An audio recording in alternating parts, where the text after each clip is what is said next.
Viral, momen haru ibu suapi anak yang sudah dewasa. Tengah beredar sebuah video yang memperlihatkan seorang ibu tengah menyuapi anaknya satu persatu. Tampak, ibu tersebut berdiri sembari dikelilingi anaknya yang terlihat sudah dewasa. Bahkan beberapa anaknya terlihat sudah memasuki usia lanjut.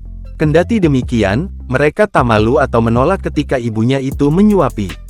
Mereka malah terlihat senang bahwa ada di antara mereka yang tampak meneteskan air mata.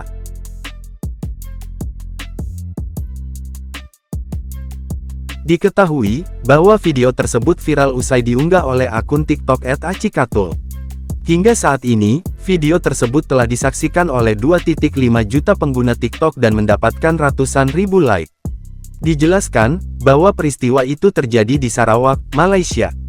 Netizen pun ramai meninggalkan komentar yang mengharu biru usai menyaksikan video viral tersebut.